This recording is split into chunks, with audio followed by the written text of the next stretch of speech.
এত সুন্দর দেখতে, তুমি আমাকে বিয়ে করবে? এই যত জমি দেখছো সব আমার, এই দেখো জমির দলিল।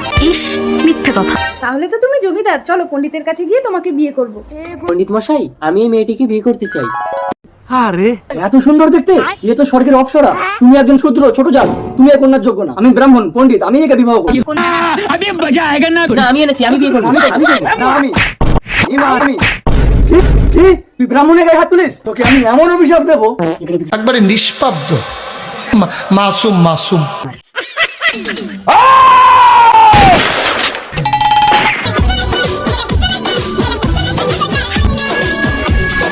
স্যার দেখুন না, আমি একটা মেয়েকে বিয়ে করার জন্য এনেছি আর পণ্ডিত নিজেই বিয়ে করে নিচ্ছে। মেয়েটি কাকে বিয়ে করতে? না না, এটা ব্যাড কোয়েশ্চেন।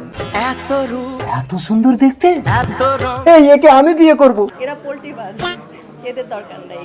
তোমরা যদি বাড়াবাড়ি করো সব কটাকে জেলে ঢুকিয়ে দেবো। আরে আরে আরে, দাঁড়াও দাঁড়াও, তোমরা মারামারি করো না। যে আমাকে সবথেকে বেশি খুশি করতে পারবে আমি তাকেই বিয়ে করব। লজ্জা লাগে না এই কথা বলতে? লজ্জা না? এই নাও, আমার সমস্ত সম্পত্তি আমি তোমাকে দান করে দিলাম। এই সব জমি আমার। খুশি তো? এতদিন পূজা পাঠ করে যা উপার্জন করেছি সব তোমায় দান করলাম। এইবার কি আমি টের পাইছি? দাও দাও। কি এত বড় অপমান? এই নাও, আমার সরকারি পুলিশের চাকরিটাই আমি তোমাকে দিয়ে দিলাম। আজ থেকে আমি পুলিশ। আমি তোমায় নিজেকে দান করলাম। তুমিই আমাকে সবথেকে বেশি খুশি করলে। তোমরা এখন সর্বস্ব দান করে নিঃস্ব ভিখারি, তাই আমি এর সাথে চললাম।